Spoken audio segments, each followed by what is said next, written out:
Hello, thanks so much for joining us.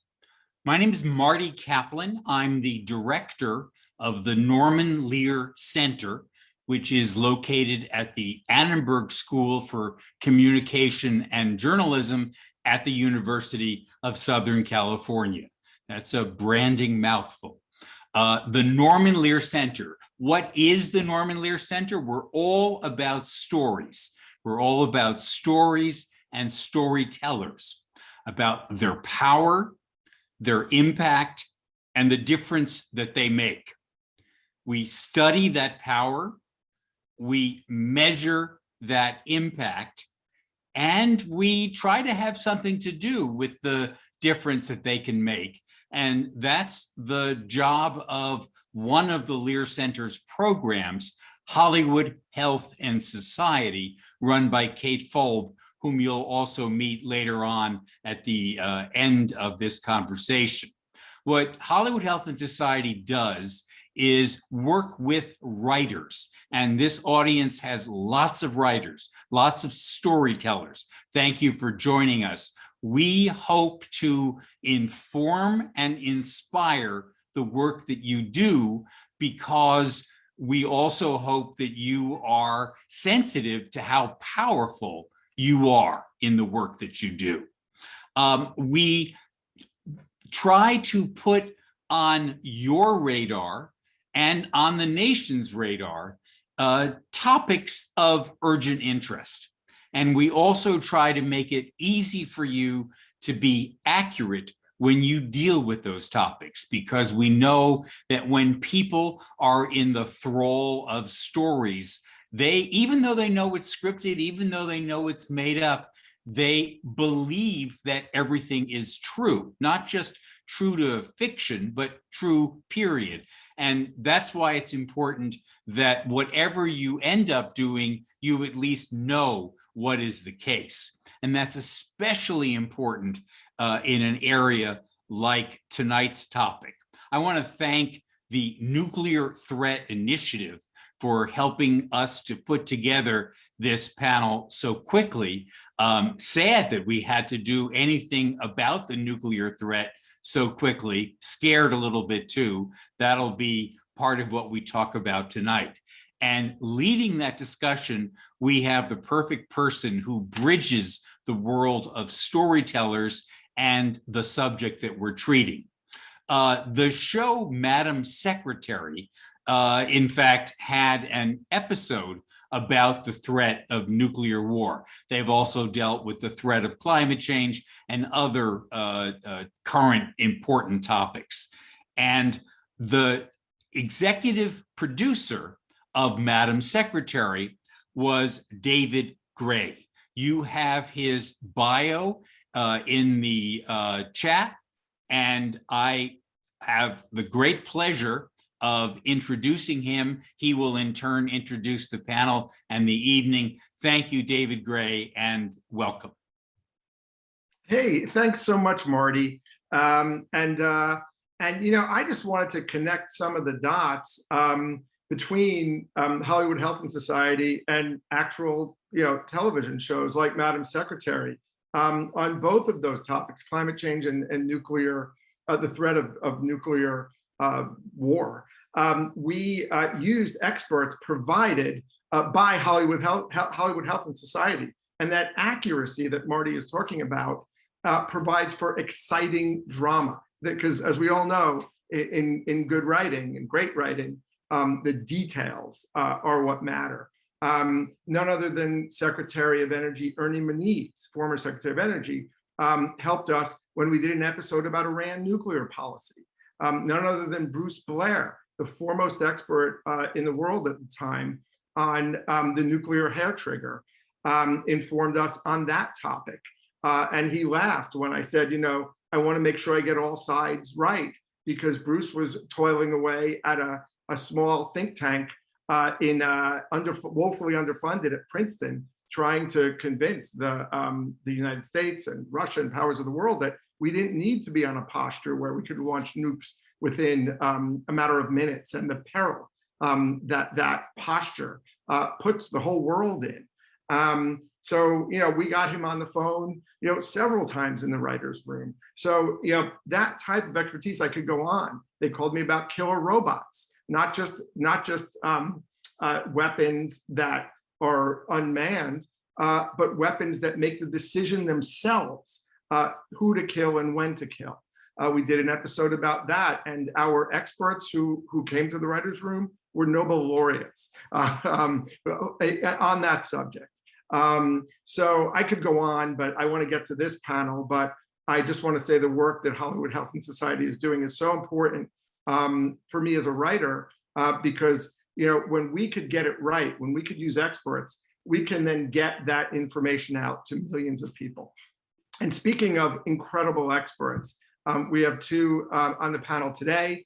Joan Rolfing is the president of Nuclear Threat Initiative, a nonprofit, nonpartisan global security organization focused on reducing nuclear and biological threats imperiling humanity. And David Hoffman is a contributing editor to the Washington Post. And we're so incredibly grateful to have them both here. So jumping in, with the war raging in Europe and fear of nuclear bombs, it feels like an old movie, but here we are again. And so we'd like to explore this new world we're entering now. Joan, you've been working on nuclear threats for more than 30 years. How do you see the nature of the nuclear threat being different or similar to those from the past? Thanks so much, David. I appreciate the question and more importantly, the opportunity to be here and share some thoughts with your audience today. So a lot of people think the nuclear threat went away, right? It kind of fell off of our radar screens, our collective understanding with the end of the Cold War.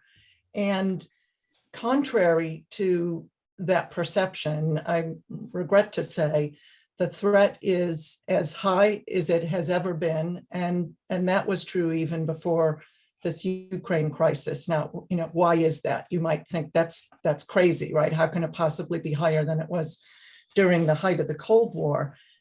This is a very different era. During the height of the Cold War, we were talking principally about two nuclear powers, a bipolar equation where there was a certain stability, and we had reached through really decades of hard work and negotiation and understanding about the circumstances in which we would or would not use the weapons. We built a whole treaty infrastructure around them. Fast forward to today, it is a vastly more complex world. There are 9 nuclear powers in the world today. The weapons are more destructive, more accurate. By the way, I'll just say, destructive by an order of magnitude and more than the Hiroshima and Nagasaki weapons. And there are new technologies that kind of layer across these weapons, like cyber vulnerabilities and the potential for cyber attacks, hypersonic delivery vehicles that can evade defenses, not that defenses are a panacea, but these additional technologies complicate the threat. And I would say, in my view, and I hope we can talk more about this as our evening goes on, I think the chances of blundering into a nuclear war, of an inadvertent nuclear war, a miscalculation, a mistake, are much higher than the chances of intentional nuclear use. Although I would hasten to add, we cannot rule that out, particularly in this current moment. Well, and past is certainly prologue, as historians know and then writers know. And David, you're a longtime Russia watcher. You won a Pulitzer for your book that explored the Cold War arms race and its incredibly dangerous legacy. How do you think that legacy is playing out today? I think people will be surprised to find, as Joan mentioned, that if you were in a Minuteman silo today or in a Soviet missile silo today, things haven't changed all that much, because our nuclear armed missiles are still on launch ready alert. That means that those missiles can be launched within minutes of when the president or of either country, Russia or the United States, gives an order, the land-based missiles, and the sea-based missiles could be launched within 12 minutes. So the potential for a mistake, a misjudgment, in a situation like this is the thing that I think the danger that people assumed was over with the Cold War. But a decision was never made to remove those missiles from this very, very tricky posture. You can go back and think about what the Cold War was like and maybe come to grips with the idea of the cock pistols standoff and what it meant and why it was what it was. But I don't understand, so many years since the Soviet flag came down, why we have been unable to change that. And I have witnessed repeated efforts, declarations of good intentions, and people who tried to change it. There have been at least 3 or maybe 4 efforts by presidents to create some kind of more cooperation, to stand down a little bit, to do what's called de-alerting. It never has worked. Even a simple thing like creating a emergency center somewhere in a Moscow school, it failed out of misunderstandings, and also because Russia was going to tax the school. And just, for really ridiculous reasons, we maintain the most dangerous part of the nuclear missile standoff, which is this alert. And I think, in the end, if we could simply begin to negotiate or work out with Russia and maybe eventually with China, a process to stand down this dangerous part, we would remove from the table the possibility of a mistake. Remember, when the missile flies, if the mistake is made, it doesn't come back. There's no recall. And lastly, I'll leave you with my interviews with Mikhail Gorbachev about the Cold War. He always pointed in his office to this small statue of a flock of geese. And I said, why? What's your point? And he said, I always remember the time that we had a false alarm and my experts told me that our sensors had mistaken this flock of geese for a possible launch. And he may have been exaggerating a little, but in some ways, he's describing a situation that we have today sitting here. The sensors are better. I don't think the flock of geese is going to set it off. But what about some of the other mistakes that happen in war? Just look at the last month, and it's enough to really make you think, why?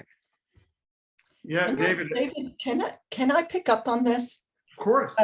David is absolutely right. And David, by the way, I agree with you. I think if I could change just one thing to dramatically reduce the dangers, it would be taking these weapons off of their hair trigger alert posture.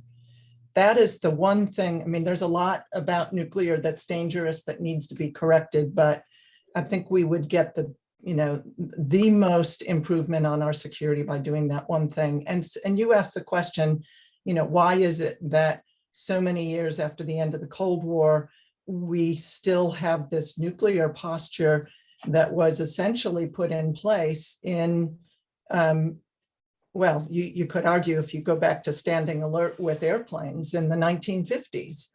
And that's something that we at NTI have spent a lot of time trying to understand why we've not been able to make progress on de-alerting. And it's forced us to look at the nuclear system and try and understand what are the drivers and incentive structures holding this system in place. And I would say, the following thing, what I call the nuclear system is based on a strategy of nuclear deterrence. And you all have probably, members of the audience heard about nuclear deterrence. And at the center of nuclear deterrence is this theory that the best way to prevent the use of nuclear weapons is by threatening to retaliate with nuclear weapons and even potentially with a massive nuclear strike, and that any rational adversary would be deterred by that. And while that operating system might have been appropriate for circa 1950, I mean, that was a much slower world, two adversaries, not the kind of high-tech complexity that we have today. Today, it's a completely different world, and yet we're still carrying forward this very risky system and practice of keeping weapons deployed on, ready to launch in a ready to launch posture. And so there's really quite, I think, a level of insanity associated with continuing to believe in a system that could be catastrophic for humanity if it fails, but is fundamentally premised on maintaining mutual vulnerability. And again, the risks of failure are civilization changing, if not civilization ending. So I think it's time, and I hope through the course of our discussion tonight, we can talk about what does it take to shift away from this deeply entrenched belief system that nuclear deterrence is the only way to prevent nuclear use. I think we are suffering from a failure of imagination if we think that that's the answer for the rest of time. Right. Well, David and Joan, you probably won't be surprised to hear that when Madam Secretary was, when we were breaking the story for that nuclear hair trigger episode, our consultancy, our experts that we had on retainer, who vetted all our scripts, who we got on speakerphone almost every day to talk about ideas and subjects to make sure we were getting things right. They said to us, oh no, you don't want to do nuclear hair trigger. No one cares about that. And these were relatively young, people in their 30s who had worked in the Obama administration. And they were at a consultancy, so they were kind of hip. They weren't, at a lobbying firm. And they said, nobody's interested in that. No one cares. That's how entrenched it is. And we learned about the lobby. There's a Senate, like a block, like a caucus for all the states that have the silos. There's they call it the nuclear priesthood, like the people who are just so devout and so entrenched. And amazingly, even our very own consultants on Madam Secretary, were against that. They said we shouldn't do the episode, that nobody cares about it. I mean, just amazing. Well, moving on, Joan, I guess building on this idea, how real do you think the danger of nuclear war is? Like today, what are the greatest risks? Yeah, it's very real. It's very serious. It is palpable in this moment. I think to many people, even those who don't do this for a living, and it's real because Russia has nuclear weapons, and President Putin has threatened implicitly and more explicitly the potential use of those weapons. Members of NATO, there are 3 NATO states, the US, the UK, and France have nuclear weapons. And so we have to worry about, backing into use of nuclear weapons and exchange of nuclear weapons if NATO gets drawn into this war. And again, I think it's more likely, though I wouldn't take intentional use off the table by President Putin. I think it's more likely if nuclear weapons are used, we back into that inadvertently. And David, anything to add? Anything beyond the nuclear hair trigger that you're worried about? I would just urge everybody to, I don't disagree with Joan, but I also feel there's been a little bit of hysteria and hype here. We've had a 70-odd year taboo against the use of nuclear weapons for a reason. And especially in a close quarters of a conventional conflict like the one in Ukraine, there are still some restraints to intentional use. I mean, if you were thinking about using them, you might also, I think one of them is that if Putin tried to do it, he might have a revolt of his own military. They might refuse to do it. It would be a coup-inducing moment. I think that he would also, if he had to make a scratch list on a napkin in the Kremlin, the list of reasons not to do it's pretty long, including the fact that the blast heat and radiation could easily wipe out the troops that launch it, that, there is no serious military use for these weapons, but the costs of it in terms of isolation of Russia for years and years by even people now who was friends wouldn't be after that. The enormous physical and personal destruction. Putin couldn't really hope to survive after breaking that taboo to intentionally use them now. So I agree with Joan. That takes me to the worry of an accident or a mistake. Yeah, David, can I build on that? sure, of course. The idea of, an accident or a mistake and inadvertent, though, David, with respect, I guess I would offer, you've made the case for why a rational leader would choose not to use nuclear weapons. I hope that we think Putin will continue to behave and think rationally, even as he may become more desperate as he's not meeting his war aims. So, I think you're right on balance, but I am not sanguine about the potential for avoiding intentional use at all. But let's talk about inadvertent or miscalculation. One of my colleagues wrote a blog post a week or so ago. It's on our website, on our blog, Atomic Pulse. And it is absolutely chilling because he vividly describes a scenario for how we might back into nuclear exchange inadvertently. And I'll just give you kind of the main contours of it.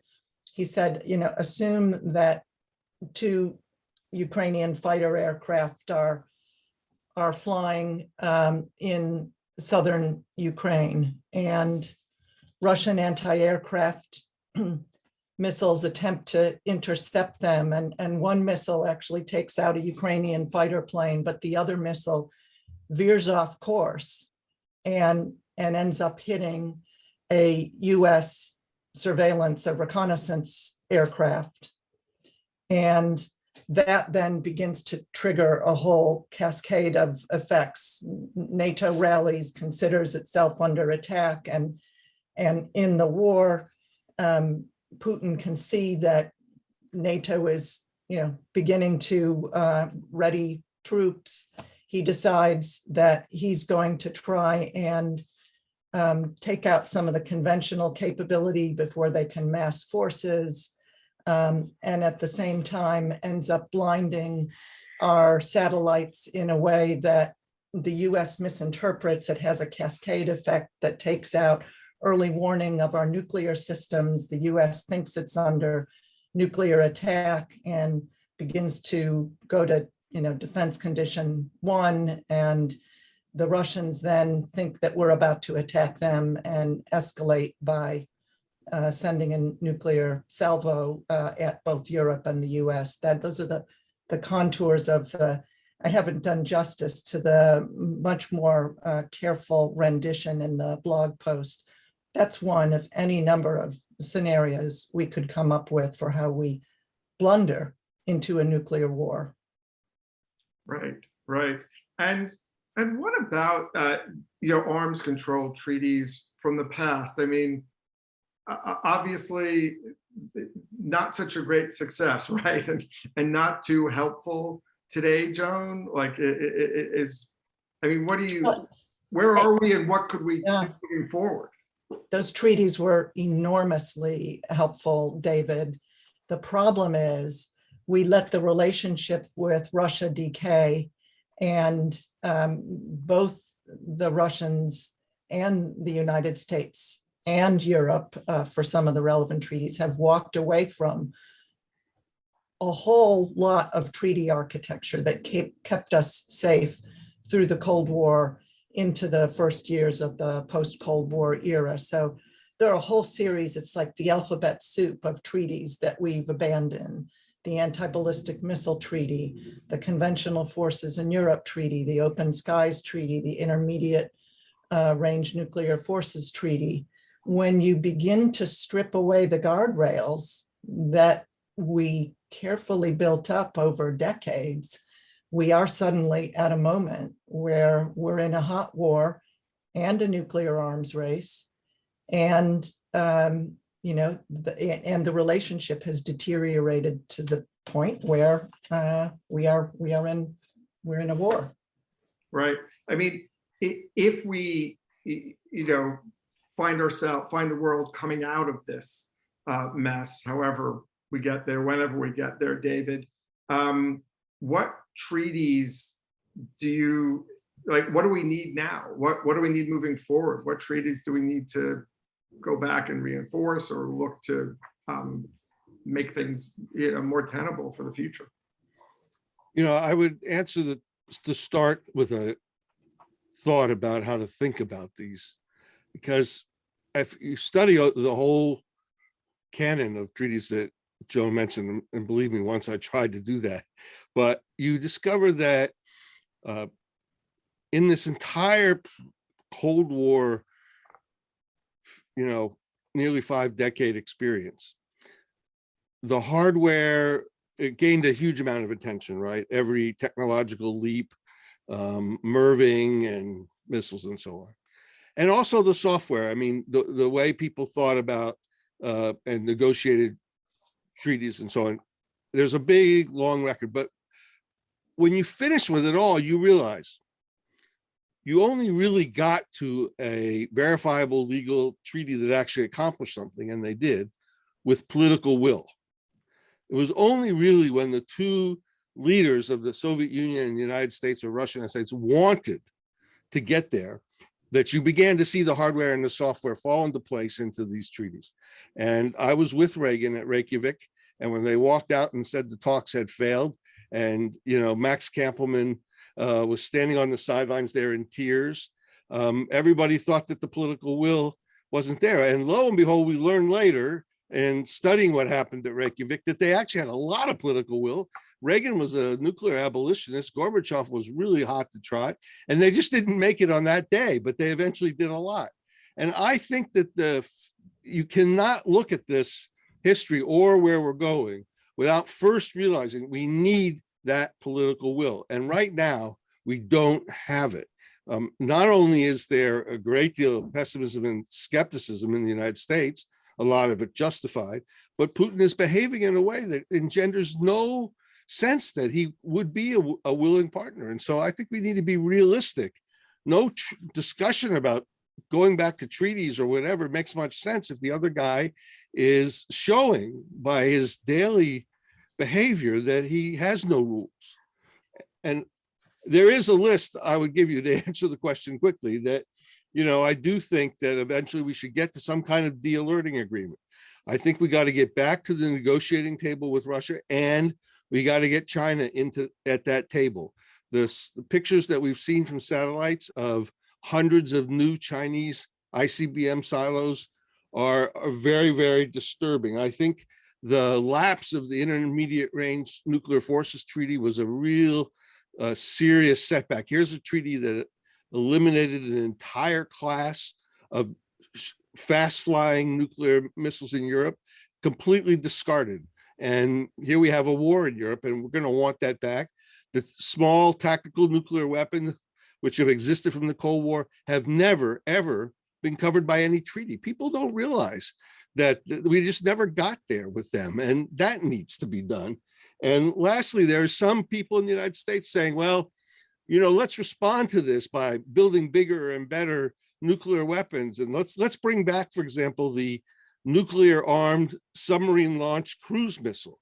Well, this is madness, because that missile flies under radars. It is very, very dangerous to put a nuclear warhead on a missile that won't be detected, much less, say, a hypersonic glide vehicle that won't be detected.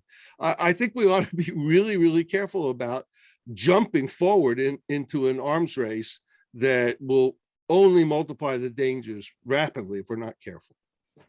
Yeah, and well, pivoting from nuclear weapons to another nuclear threat that I don't know that many people saw coming. Maybe you guys did.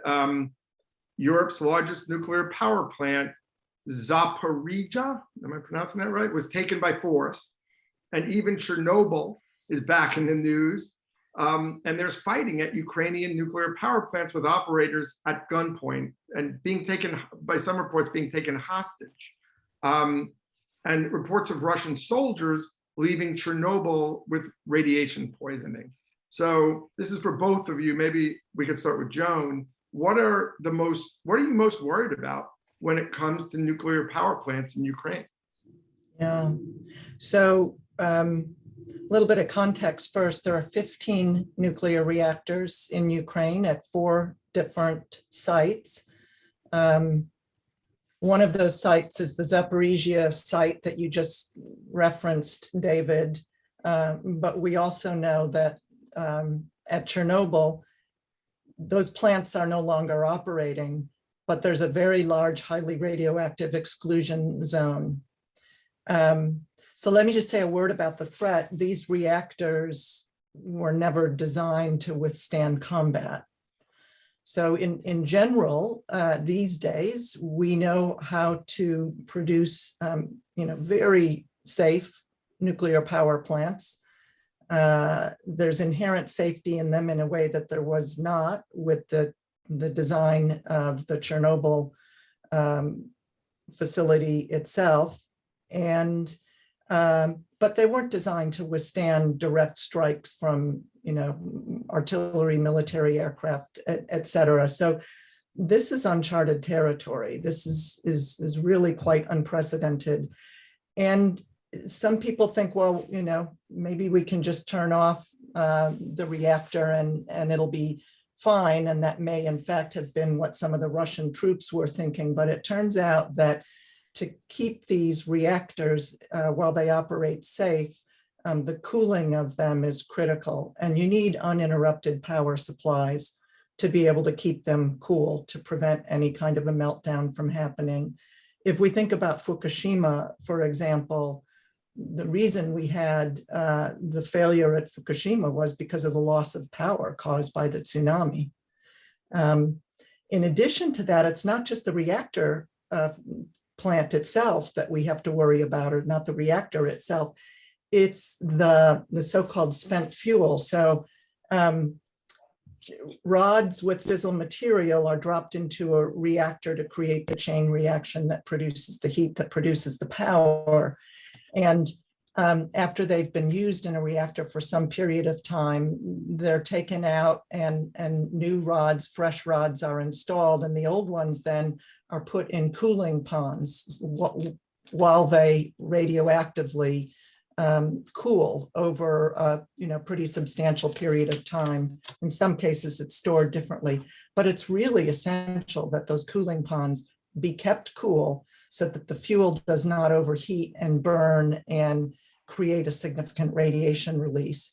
So these are kind of the 2 types of events. It's essential that power be maintained to these facilities. It's essential that the cooling ponds be kept cool, and they're not hardened. They're not under any kind of containment facility, and so they're quite vulnerable. And last thing I'll say is that I want to give credit to the Director General of the International Atomic Energy Agency based in Vienna. They are the UN watchdog that oversees kind of how peaceful nuclear technology is used in the world. And last week, the Director General went to Ukraine to see if he could negotiate with the Russians and the Ukrainians a better outcome. And he's put forward, I think, a set of principles for norms that should be maintained around these facilities in a war zone. And it's pretty basic stuff, like don't cut the power to the facility. Make sure that you leave the operators in place, that they have communication pathways with the regulators and with other experts. Don't attack these facilities physically. It's common sense stuff. And I hope we get traction on that. It's crucial not only for the safety of Ukrainians, but could have broader impacts for Europe. And David, do you have any thoughts, anything to add on that? I would just say that Joan's right about common sense stuff, but one of the places I'm less sanguine is the nature of this war, when these conscripts were sent in, complete lack of preparation, not really knowing what they were doing. The real brutality and the random nature of it in this conflict, which I saw in Chechnya, I've seen it elsewhere, suggests to me that the danger of, for example, a stray missile actually hitting one of these places or knocking out the power is something I really worry about. Rules are rules, but this is an army and a leader that have shown us they don't play by humanitarian rules. They don't play by the laws of war. I think telling them, that the power plants have rules, I would really worry if they would even obey them. David, can I just add to that too? I'm going back to your introduction about the reports of Russian soldiers with radiation sickness. I'm not aware, David Hoffman, that that's been verified yet, but the reports are intriguing. And the suggestion is that in the exclusion zone around Chernobyl, some of the areas are still so radioactively hot. And this kind of further underscores, David Hoffman, your point that these soldiers aren't obeying rules, but may not even know what they're dealing with. It's clear they traversed some of the radioactively hottest areas of the exclusion zone. And it's entirely possible that some of them have acute radiation sickness. There was at least one death reported. Again, I don't know whether that's true or not. I suspect we'll learn more in the next few days, but these are non-trivial radiation levels in and around Chernobyl. Right. And, I just want to point out to those of you, our viewers, that if you have questions for David or Joan, please feel free to put them into the Q&A function at the bottom of the screen, and we'll get to as many as we can. And along those lines, we do have a question from Bruce, and I'll throw this out to both of you. Bruce writes that Eric Schlosser's excellent and harrowing book, Command and Control, which was also a terrific documentary, makes clear that we're just lucky there hasn't been a major accidental nuclear arms disaster yet.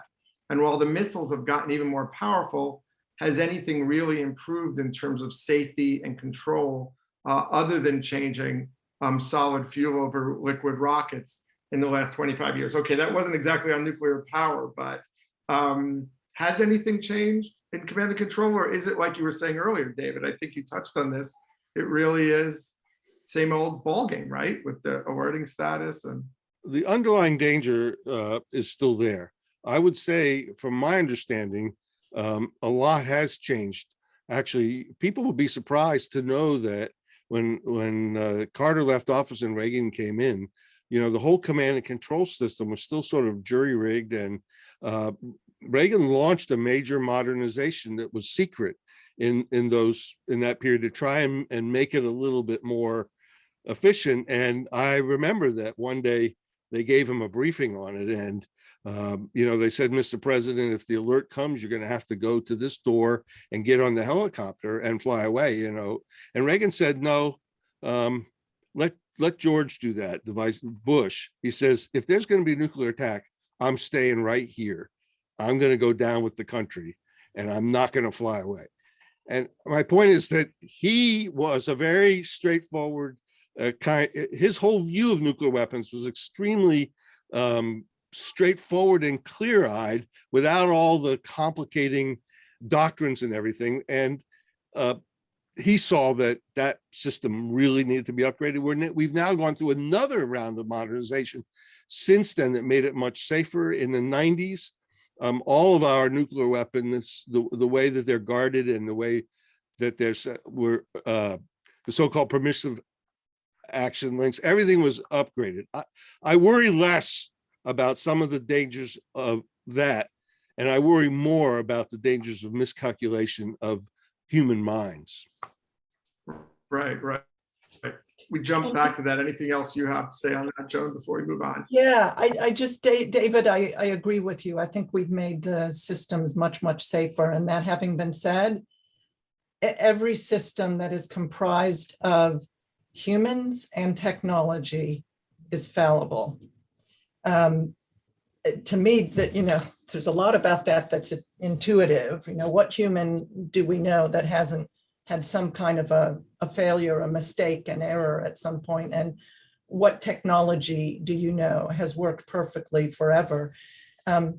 There's a scholar at Stanford, great academic, Scott Sagan, who years ago wrote a book about accidents called The Limits of Safety, kind of digging deep into some of the organizational theory. And, there's basically two schools of thought. One school of thought is that you can prevent accidents by developing a so-called high reliability organization that contemplates all the ways in which failures can happen so that you can try and design a system that's resilient and resistant to those. And the other school of thought says, you can never anticipate every way in which failure can happen. It's the so-called normal accident theory, which is that eventually you can have multiple failures that have an impact on each other in ways you can never predict that lead to catastrophic accidents. Right. When you think about plane crashes or other major catastrophes, even if it's something like Fukushima, we didn't have the foresight to contemplate the ways in which multiple systems could fail at the same time. And for me, and I'm an optimist, it is inconceivable that the nuclear system we have today can operate without some kind of a catastrophic failure indefinitely for the next millennia. The technology is not going away. It's going to be with us forever. We won't uninvent the knowledge of how to make nuclear weapons. And so we have to find, I think, a better solution for how we manage it in perpetuity. Right. And Can I add also, David? Go ahead.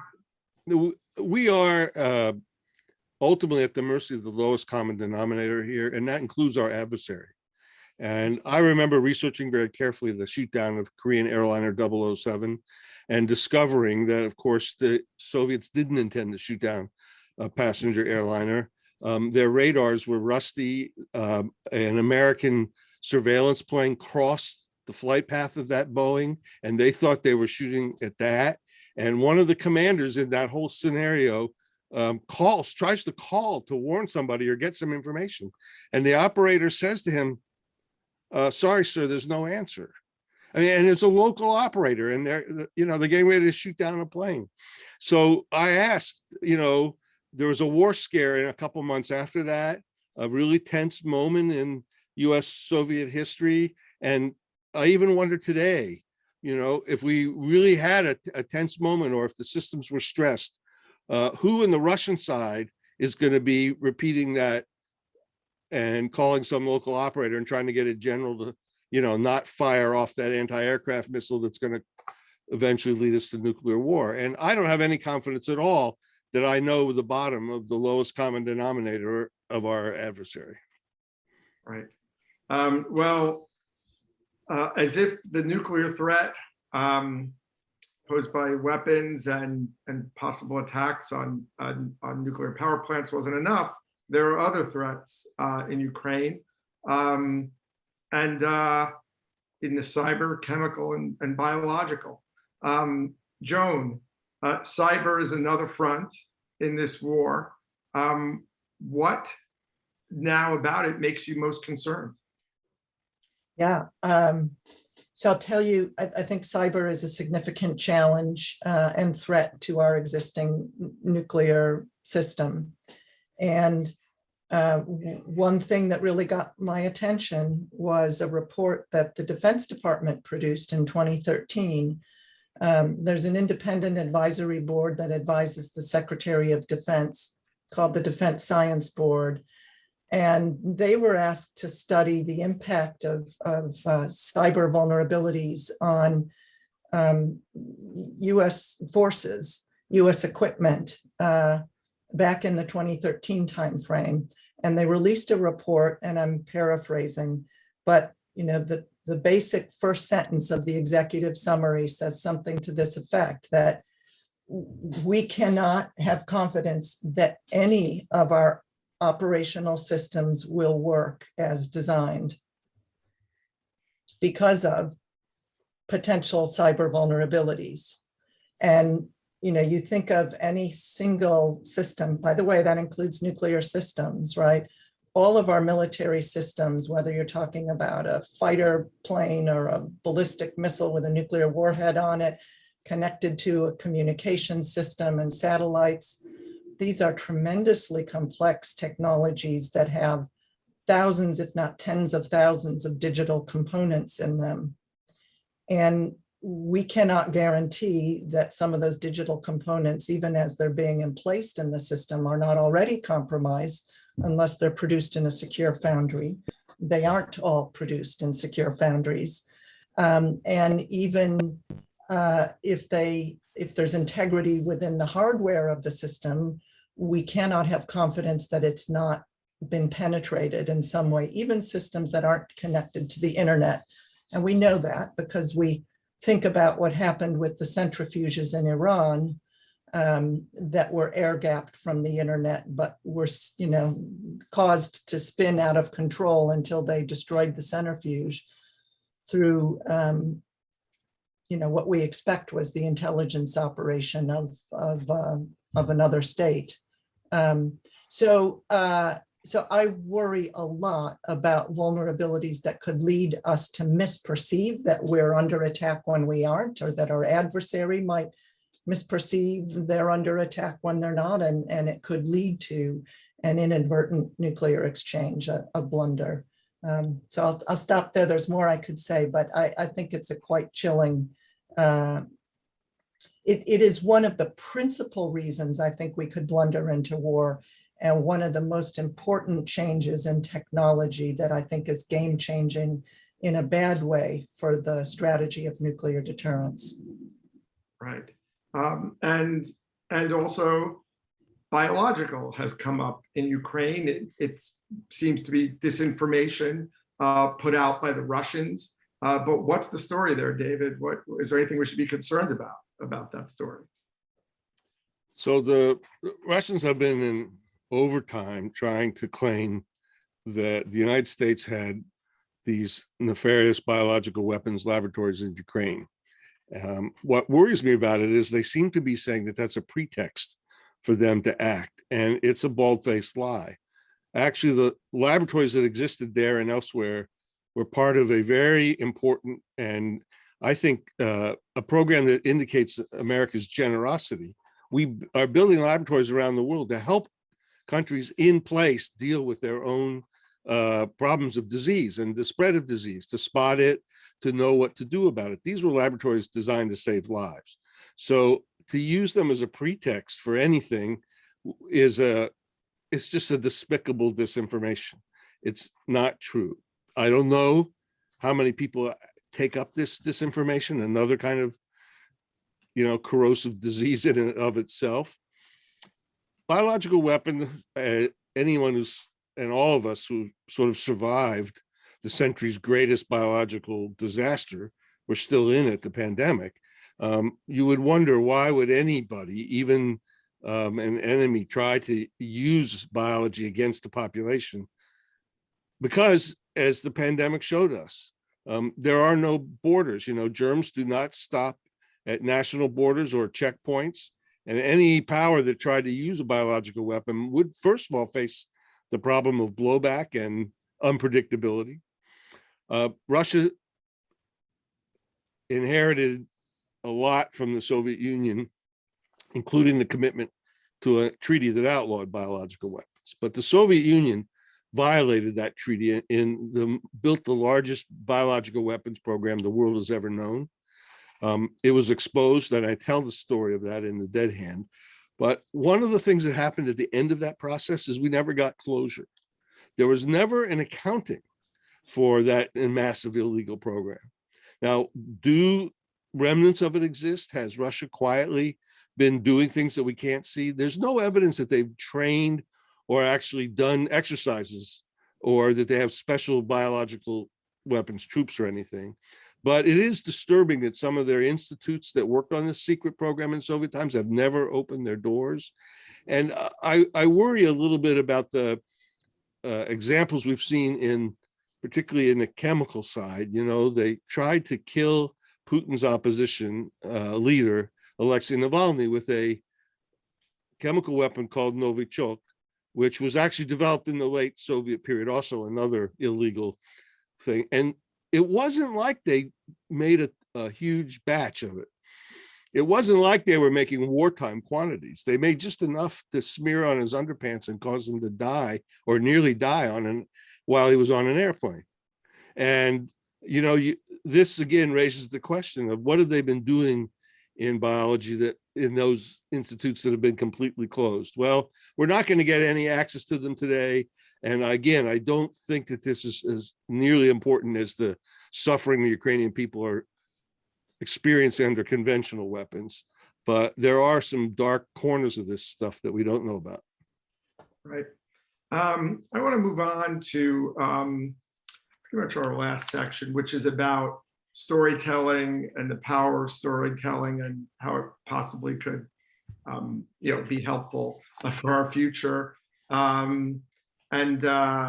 Stories that talk about stories that haven't been told, that maybe should be told, that could be helpful. Like, Joan, what are the stories about nuclear threats that haven't been told before that you think the public might find interesting?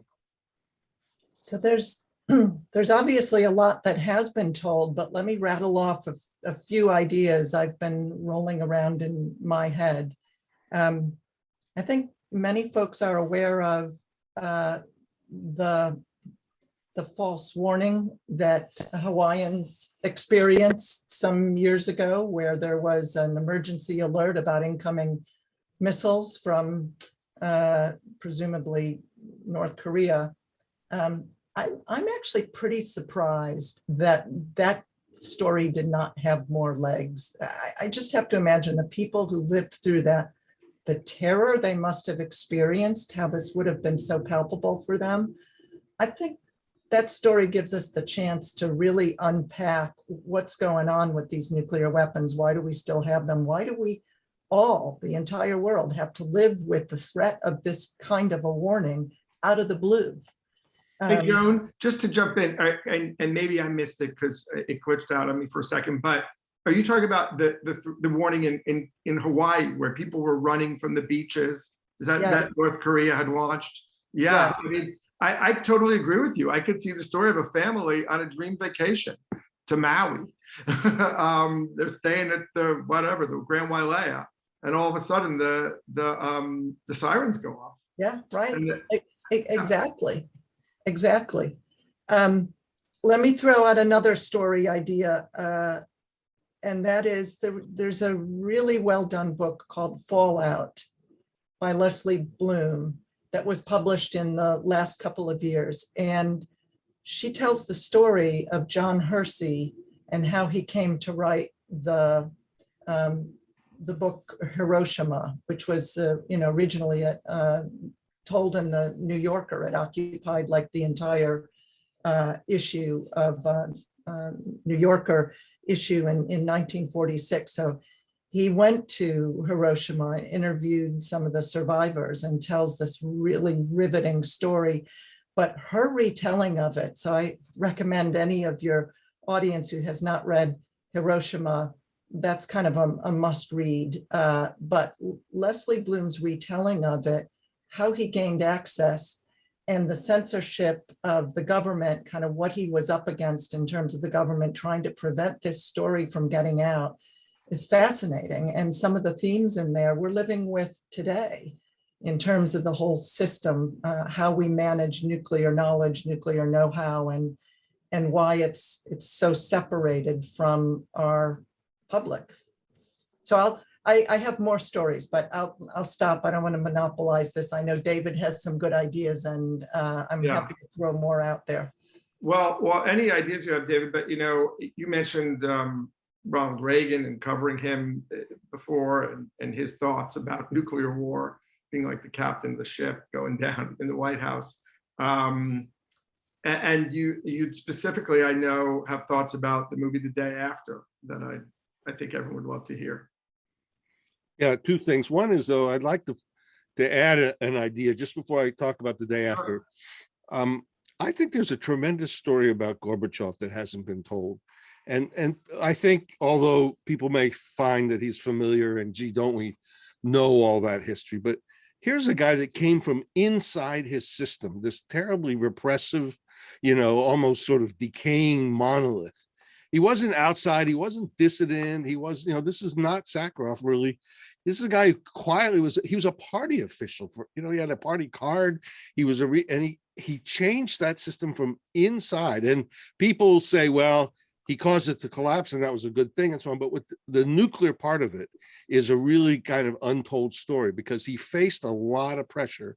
When Reagan launched the Star Wars missile defense system, there were a lot of guys salivating in the Soviet system. They wanted to build their own, and they had unlimited budgets. They were bankrupting their own country to keep building things. And Mikhail Gorbachev one time received, he had been in power less than a year. He received this big sheaf of drawings and plans about they were going to build a Soviet Star Wars to fight Reagan's. And he put that thing in his bottom drawer and he never took it out. And, they don't make heroes like that. It was not some kind of dramatic thing at the ramparts, but he quietly made sure that that arms race came to an end. And we needed that political will. It couldn't have all been on one side. And no one has ever really told the drama of him facing off against those weapons builders. That reminds me, just before you go, David, of the play Copenhagen by Michael Frayn, which speculates that Heisenberg, who is the basically running the Los Alamos of Germany, trying to get the nuclear bomb for Hitler, that maybe he threw it, that he was too smart to have missed. So it's a play. It's a brilliant play, but that I'd recommend to anyone. But again, using storytelling to speculate, because he went to see Niels Bohr at one point to talk about, I guess, nuclear chain reactions. Anyway, so I think along the same lines as Michael Frayn's Copenhagen, the story of Gorbachev and how he decided to let it be, to not pursue their Russian Star Wars or Soviet Star Wars is interesting. But why don't you go ahead? Go ahead. Insider. That's what makes it so fascinating. The Day After story in Reagan is interesting because it shows how storytelling can change the course of history. And I had covered Reagan's 1980 campaign, and I had been covering his presidency for a long time. And Reagan's nuclear abolition feelings deep inside, he didn't let them show very much. And to be honest with you, in the early 80s, I did not know that Reagan had some of these feelings. He really kept it quiet. So the movie The Day After, if you recall, was a huge, important event in the United States. It had, at the time, the second highest viewership after the Super Bowl. And in the film, Lawrence, Kansas becomes the ground zero of a nuclear attack. And in the second half of the film, Jason Robards is roaming through this horrible nuclear winter. And it's just it's a little bit, to my taste, a little bit cheesy, but also in some ways it hit Reagan right in the solar plexus. And we didn't know it, but he had an advance copy. He took it to Camp David and he watched it over Columbus Day weekend, a week or two before the rest of us saw it. And it had a profound impact on him. And this is 1983, in the terrible fall of the war scare, right after the Korean airliner.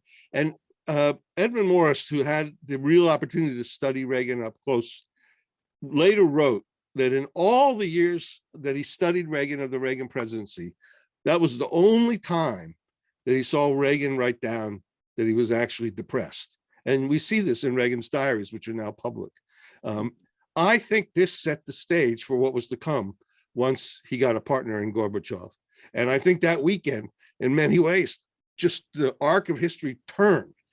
And it was because of that single hour film. And I think it was, I could be wrong, but I'm pretty sure it was the most successful television movie of all time by a lot. And it kind of breaks every rule of that networks or big studio tempo movies want to do, which is you have a hero who saves the day. Now, that was a movie about no hero saved the day. It was a disaster.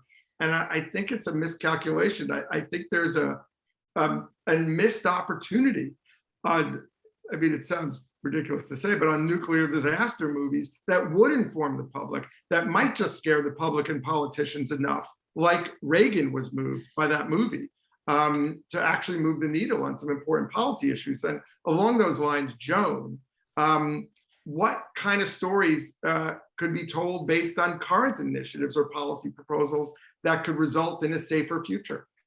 Yeah, so I'm going to come back to something David Hoffman said earlier about the importance of political will, and how a movie the day after that was depressing and really terrifying, in fact, moved the needle. I think that kind of film has its place.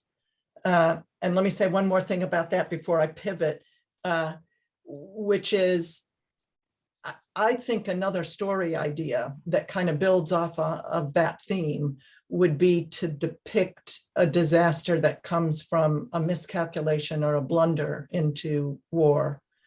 I think, unlike The Day After, which depicted, it wasn't kind of a breakdown of the system that I gave you in my hypothetical earlier.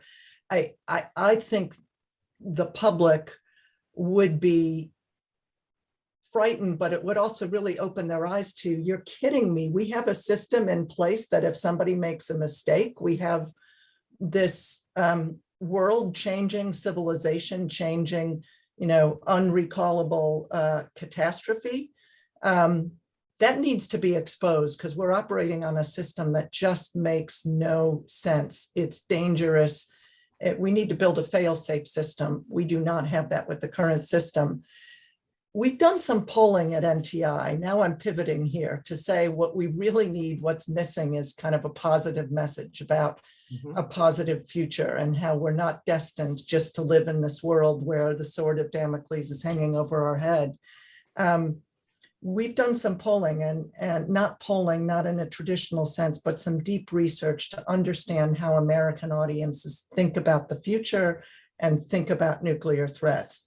And not surprisingly, or maybe surprisingly, this number was pretty stunning. We found 80% of the American public would like a world without nuclear weapons.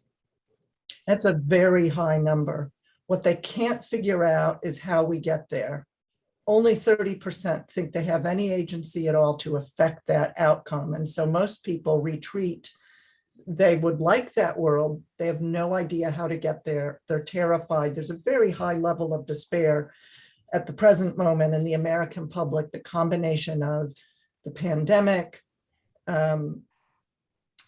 climate change, cyber, people losing jobs, nuclear, which is still palpable for people. What we really need to do is give people a sense of hope. We need to portray a hopeful future.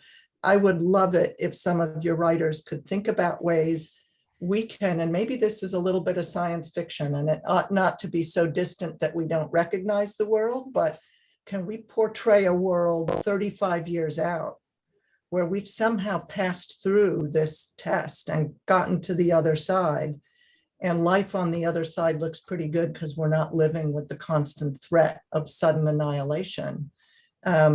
Giving people a sense of hope that that world is achievable, I think, would be really powerful. Yeah. Go ahead, David. I think also there's a way to tell that kind of a story through events that have really happened. I often think about Stanislav Petrov, who was the officer in charge that night in September of 1983 when the Soviets had a major false alarm.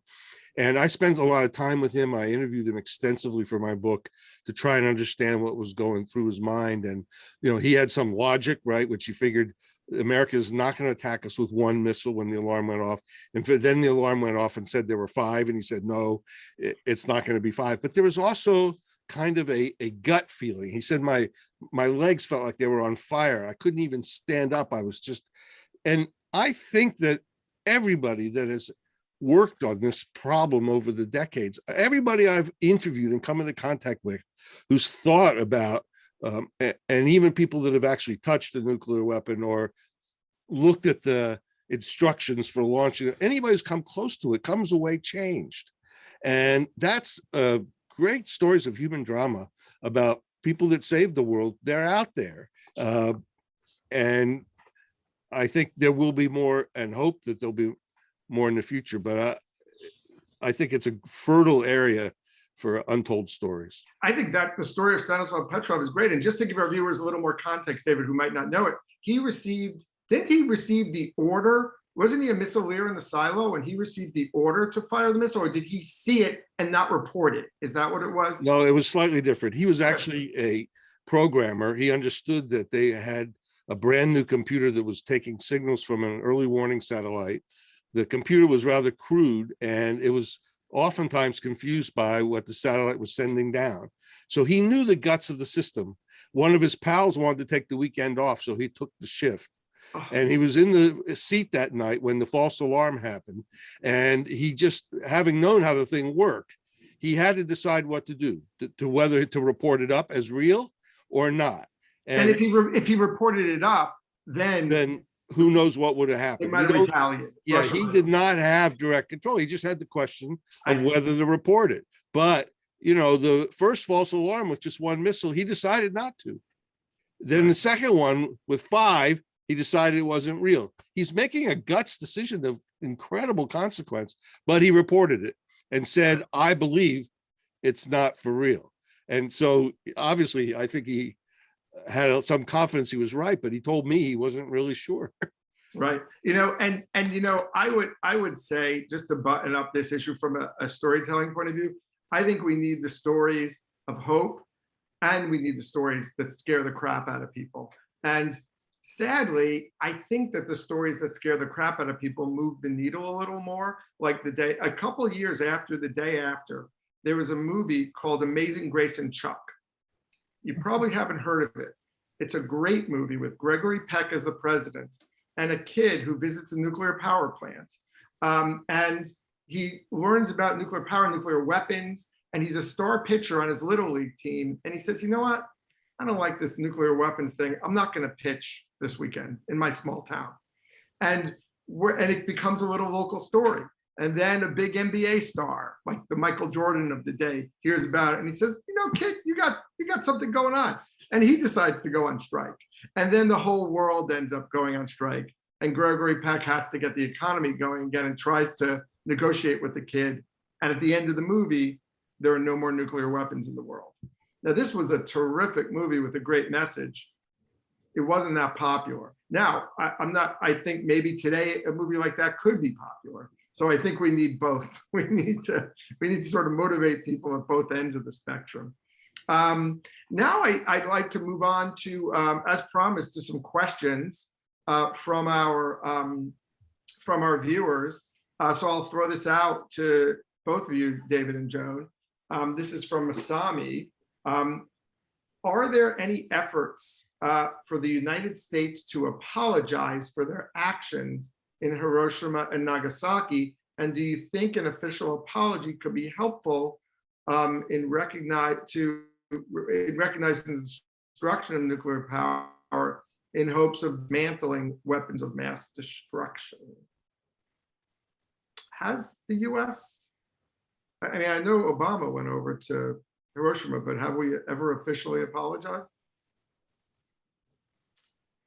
So I am trying to remember when Obama went over. I don't believe it was a direct apology. I think it was an acknowledgement. I should remember this, but I don't. It was an acknowledgement. But I'm not aware of any current or ongoing effort to offer an apology. Maybe David is. I think we shouldn't look to sort of a historical example to take us to safety. We have it in our hands today to take ourselves to safety, to do things such as de-alerting and reducing these weapons. And I think that Hiroshima as a story and what happened there is an extremely important history that we need to understand, but it doesn't hold the key to what our next steps should be in our hands now. Mhm. Understood. Here's a question from Justin. How can we as storytellers shine a light on the Ukraine-Russia crisis in the realm of nuclear risk? So specifically, this crisis. I mean, I have a couple ideas, but do you, either of you want to jump in? Well, I think some of the ideas we already tabled, right? To tell the story about a scenario based in Ukraine where we back into an inadvertent nuclear war would certainly be one way of going about it. Right. I'm curious to hear, David Grae, what your ideas are. Oh, well, it would be, it's, more of a psychological exploration. It's sort of like we talked about in the call before we did this event. There's one man, one person who is just going to decide what to do, and his ego might be more important to him than the fate of millions of people. And that's an exploration of what's it like when he goes home at night? I don't know. I'd like to say, David, I don't think Putin is suicidal. I think he's a survivalist. He's making a lot of errors that ultimately I think are going to probably undermine his power to the point of marking the end. This is probably the last big mistake he makes. But I don't think that this is the kind of guy who's this is not a Dr. Strangelove going down with, with a yippee on the thing. He is a survivalist, and he's thinking a lot, I'm sure, about the what's gone wrong. And what I worry about is not really anything that he's going to premeditate. I don't know if you recall, a week or so ago, a pair of Ukrainian helicopters crossed the border into Russia and bombed oil tanks in Belgorod. It's quite interesting. The Russian propaganda machine didn't mention it. The Russians were completely silent. They didn't, because that's the kind of thing that's going to touch off a wider war. And it could happen the other way. It could go, one of those missiles could fly into Poland, which is a NATO ally. It could fly into a population center in Poland. And we are committed to defending Poland. And I don't think anybody is going to have a plan for what we should be worried about. I think it's going to be that kind of a blunder in a war that is very close to borders between the two blocks, in which we have interests that are just, not far away. You saw cruise missiles landing in Lviv, literally 15 kilometers from the border of NATO. That was the moment I said, we are in much too close quarters. That is the kind of thing I really worry about. Yeah, I'd like to build on that. Sure.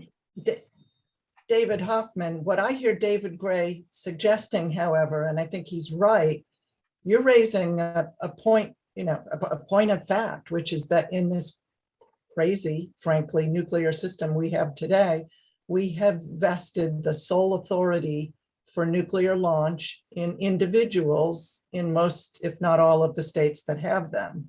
So, for example, in the United States, a single man, the president, has launch authority for nuclear weapons, and there's not a big chain of command that message, that launch order goes through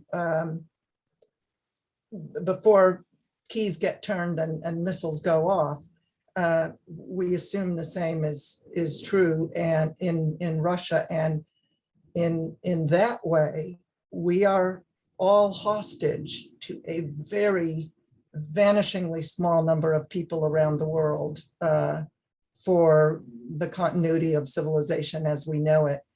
One of the things I just observe about nuclear issues is that every epic theme you can imagine in storytelling is encompassed by nuclear issues, triumph of good over evil, justice and injustice. How can it be just when humanity as a whole is hostage to the act of a single individual? basic human rights. I would argue that we can't live without fear of sudden nuclear annihilation, the whole future of humanity. All of these things are reflected in this nuclear issue. So there are a lot of big things that can be pulled apart. And then last thing, I just say your acknowledgement that, sole authority as a practice for using nuclear weapons vested in the head of state. There's a story to be told there. And you had asked earlier, are there any recent nuclear events, stories that are untold? I would argue how nearly the backup football, the launch command suitcase carried behind the vice president on January 6th in the Capitol with insurrectionists, feet behind him could have been intercepted. Now, you could argue maybe the chances are slim, but if it could be intercepted there, what happens if a terrorist acquires it? There are too many crazy aspects of the existing system where we're living with unacceptable risks to the failure of that system. We can't take it apart ourselves. That's the thing. We cannot do this by ourselves. It doesn't make any sense for us to stop doing. We need a solution that takes in the Russians and takes in China, which is increasingly actually trying to build a hair trigger system. I hope it takes them a while. David's right. This is something that, there's not a unilateral solution to this problem. Right. An interesting story to tell is if, the story of the person who would receive the order from Putin, not has gotten it, just the person who knows he would receive the order. And what are the conversations he or she is having with their spouse about it, or their best friend? What am I going to do? That could be an interesting play. That I just, because it would be suicide, to actually launch, a significant launch, a major attack on NATO or the UN could bring about, such enormous destruction that the world would never recover. That could be an interesting way of going at it, and maybe a hopeful way, because maybe even though it is one person, there are other humans in that chain, no matter how small that chain may be, and it is vanishingly small. From the president to give the order, I believe they give it to someone in Stratcom or the Pentagon War Room, a general or whoever's on duty in charge, and that person types in the code that goes directly to the silos. I think that's an oversimplification. We actually learned more about this recently when Speaker Pelosi raised this issue about signals that the Chinese were receiving. And, I'm not an expert on it, but I think it's a little more complex than that. Not much. Well, and we can talk about the Russian system, which is different. It has three people involved at the top, all of whom are involved with it. But I don't think that I don't think that we're going to be worrying too much about this kind of Cold War strategic nuclear attack when, in fact, we've got cruise missiles flying over borders where we do today. Right. And in finishing up, and we do want to go out on some kind of hope. And what is your hope? Here we are. What's your hope for how this war in Ukraine resolves, and when you think that might be, whether it'll be weeks, months, years, and where we could go from here? I know that there are treaties you talked about, trying to really get on top of de-alerting our nuclear weapons, but what is each of you, what is your great hope for how we move forward in the next weeks, months, and years? Joan, you want to take that first? Happy to jump in. So my big hope is that we use this crisis for the good. We've certainly captured the world's attention of the fact that the nuclear threat has not gone away. It's real, it's palpable for people. we need to build some political momentum through the awareness that we have. We need people to become more engaged, to demand from their political leaders a system that is safer than the one we have today. And, we've talked about a range of some of the near-term measures. I think ultimately we need to get serious about a nuclear prohibition regime where nuclear weapons are prohibited. And the game changer here is that there are new technologies that can help us have confidence in compliance with such a treaty and the ability to monitor and verify it. This is not easy. It's not something that happens overnight. Building political will internationally is the hardest piece of this equation. But it starts with publics around the world demanding a better system, one that provides mutual security and is based on mutual security instead of the system we have today, which is premised on mutual vulnerability and has the risk of mutual annihilation. We can do better than that. We know how to do better than that. We need to demand it. So I'm really hoping your community can help us tell better stories about a hopeful future where we achieve that. I do too. And David? I've watched NTI grow since its very beginnings, and I would say probably more than any other force in our society, they've tried to bring about that vision that Joan just described. And by the way, they've tried almost every storytelling method that we know, and we're still trying. So I think you've got NTI, at least we've got a first step. My great hope is for what I would call after Putin. I think that a new Russia would give us a chance for new political will. I, remember very, very well how many people thought that the Reagan harsh rhetoric and Cold War approach was eternal, and then it changed. It was pretty surprising when the turn happened, and we were all taken by surprise when we discovered he was an abolitionist and so on. And you know what? Russia's always a little bit on fast forward. It's just the nature of the place. So my hope is that Ukraine frees Russia. And I think right now you're seeing the destruction of both countries. Out of that, as miserable as it is, we might find sort of, as the Soviets used to say, a correlation of forces toward common ground. Because the things we've all been talking about here, we've got to have that political will first. And you know what? It cascades. If you can create it at the top, a president who really had a promising deal with a Russian leader and the Chinese to, for example, take nuclear missiles off alert for 1 hour to create 5 hours of absolute time when they couldn't be launched, to put locks on them so they couldn't be launched.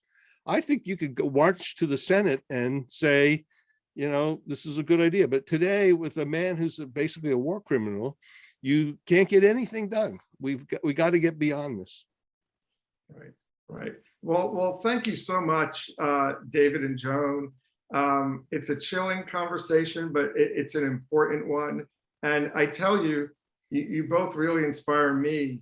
And so I'm sure you've inspired the other writers or producers or directors who are watching to take on this issue, to really do something, in the space, in the form of a movie or a TV show that could get a lot of viewers. And if we do it, if I do it, I'll be calling on both of you to help get it right and make sure the information is accurate, so people know that, understand the threats that really are out there. I think that's, like you talk about how most people don't know that we're on the same posture as we were during the Cold War with our land-based, with our ICBMs. It's just stunning. And David, one day Gorbachev proposed to eliminate all nuclear weapons. It was a propaganda proposal. He also believed it, but he put it in task. They announced it on Soviet TV. The telegrams came, and George Shultz got the report that Gorby was calling And Schultz lit up because he knew that this was going to tickle Reagan's fancy. And he got in his car and he raced to the White House. And by the time he got there to talk to Reagan about it, someone had put the Wire story on Reagan's desk. And Schultz said, "Mr. President, Gorbachev has called for the elimination of all nuclear weapons by the year 2000. And Reagan just looked up at him and said, "Why wait till the year 2000? What a great alternate history. Who's writing that? Okay, I'm going to write that. Thank you so much, David and Joan. That is a great, inspiring note to go out on. It could still happen. I'm going to kick it to Kate Fold, who runs Hollywood Health and Society, and we thank her for providing this great venue. Kate and Marty and Roberta and everyone at Hollywood Health and Society. So, Kate, if you could bring us home. Thanks so much. Great. Thank you so much, David and Joan. This was, I know everybody's going to go home, probably won't sleep tonight, but I think it was an incredibly important discussion, and thank you all for coming. Quick couple of things. This panel is being recorded, so if you have friends or family or colleagues that want to watch it, it'll be on our website in a couple of days. We also did a conversation between Leslie Bloom and Eric Schlosser about her book Fallout that Joan mentioned. So take a look at that. That's on our website as well. And before you go, as you leave, there will pop up a survey. We'd love to know your input as to how you felt about this panel, and if you're planning to write about this issue, would you like us to follow up with you? We have lots of experts, including, of course, Joan and David, that are willing to talk to you about these issues, and we're happy to help. So thank you, everyone.